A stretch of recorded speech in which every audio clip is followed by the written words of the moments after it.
Majina yanjye banyita Ajida Iraguha Nsanzwe John. Nabaga muri 4e region militaire. Nabaga muri état-major.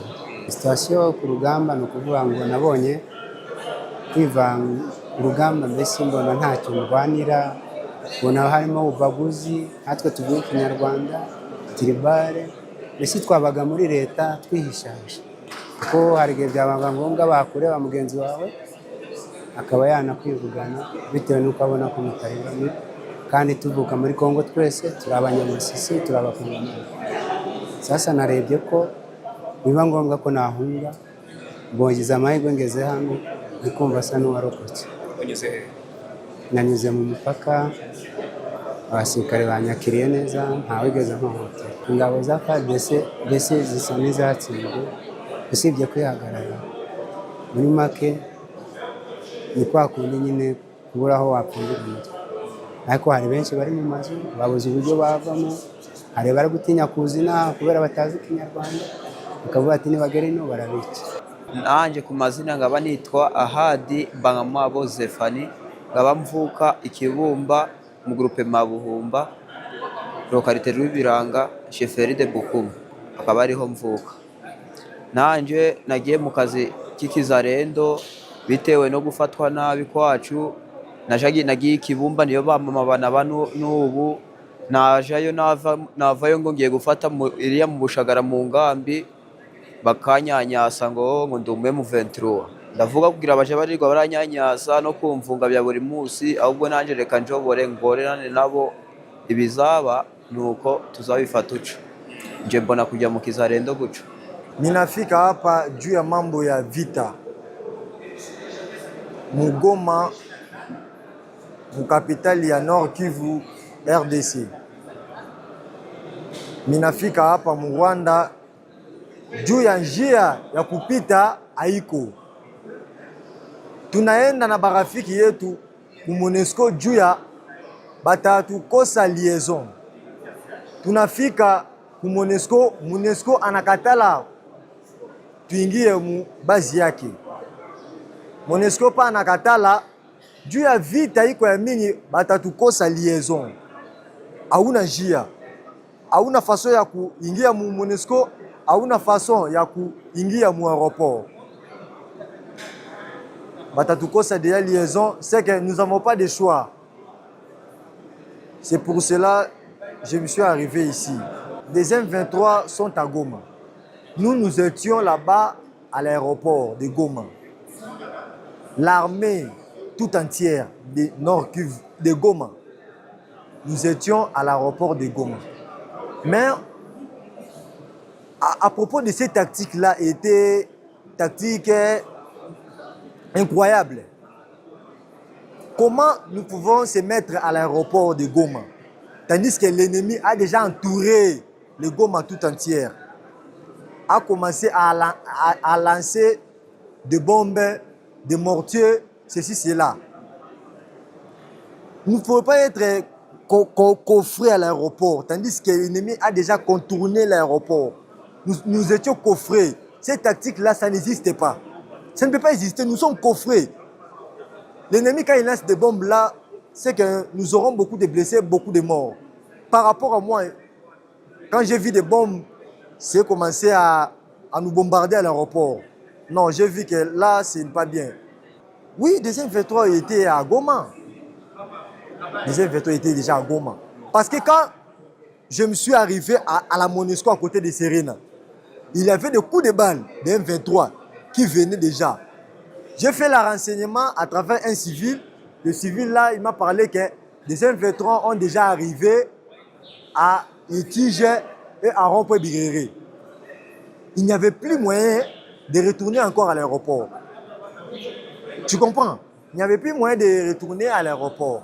C'est pour cela que nous sommes rentrés chez MONUSCO. Le MONUSCO a refusé, plus de 10 fois, MONUSCO a refusé de nous de pénétrer dans son camp. Je n'avais pas moyen, parce qu'il n'y avait pas moyen de retourner à l'aéroport, parce que M23 a déjà pris le Goma. Il y avait déjà des embuscades partout dans les avenues de Goma. Maintenant, je pourrais aller où?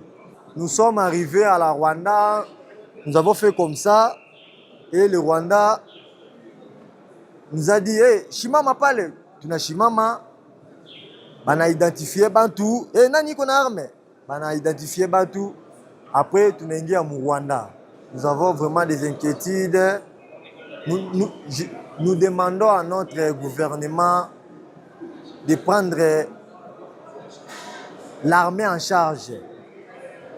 Parce que ce que ça vient de passer à Goma, c'est vraiment incroyable. Incroyable, incroyable, incroyable, incroyable, vraiment. À propos de cela, nos chefs sont des traîtres.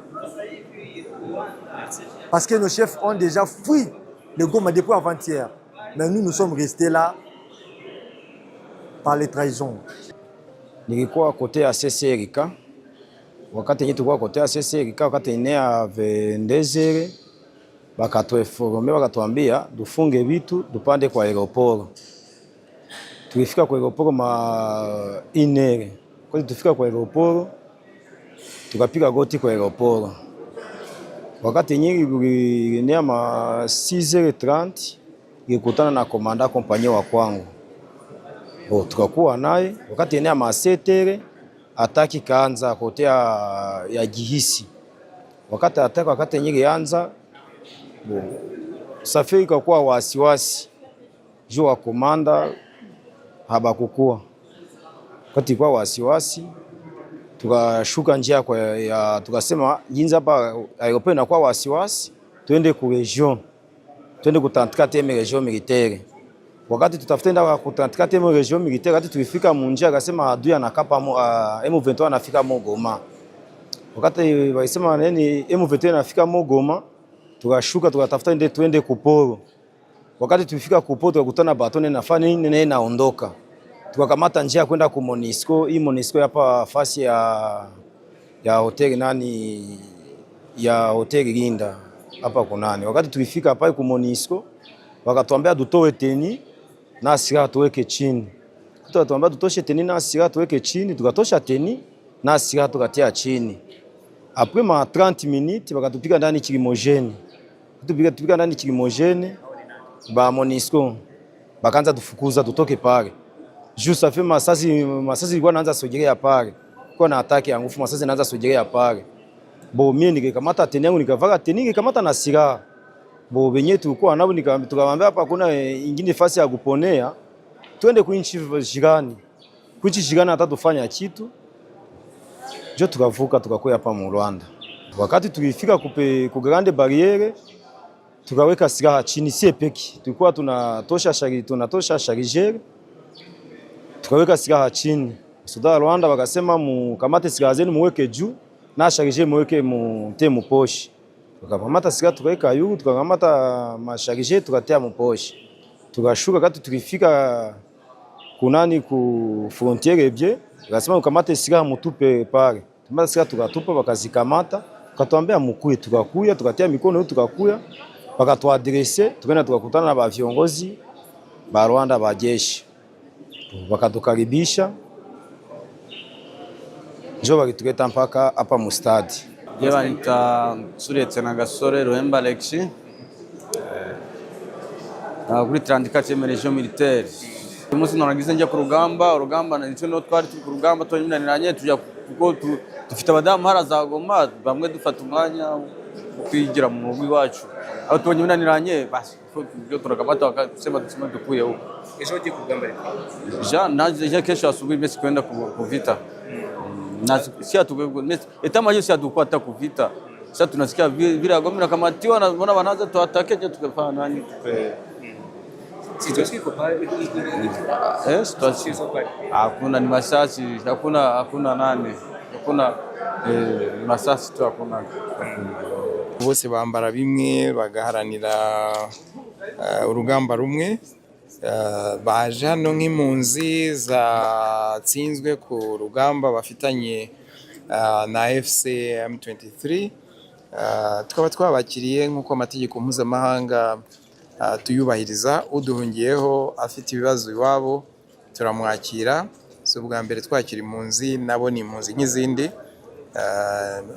nuko bimeze, abavurwa baravurwa, bagaburiwe, batujwe neza, nuko bintu bimeze. nyuma yo kubakira ni ukubakira nyine hakazavamo ko basubira iwabo habaye amahoro, cyangwa basaba kuzahama mu Rwanda nk'uko impunzi zose zibigenza, ari iz'i Burundi ari iki, ari natwe kera tuba impunzi hari aho twageze, bamwe turahavukira, ababyeyi bacu bagiye bazi ngo bazagaruka, ntibahagarutse vuba. Amaherezo y'impunzi ntabwo yamenya, biterwa n'ukuntu icyamuhungishije gihagaze, n'ibitekerezo bishya bye by'ubuzima bwe aho bigana. Ntabwo twe tubaha gahunda, twe tubaha icumbi badusabye, tukabitaho nk'impunzi, ariko icyo bakoresha ubuzima bwabo, hari n'ushobora kuvuga ati nubwo nahunze ejo ariko uyu munsi ndumva nisubiriyeyo, n'ubushake bwe yasubirayo. Hari n'uvuga ati narahazinutswe, nta ibintu nahaboneye, ntabwo nteze kuzasubirayo. Icyo ni icyemezo n'umutimanama wa buri wese, nta umuhatiriza, ntabwo ari twe tubaha gahunda. Ejo abari bahari mwahuye nabo bari 102, ariko mu kanya turi hano mbonye hinjiye abandi bakaba nk'icumi, sinababaze neza, baracyaza ko imirwano iracyahari.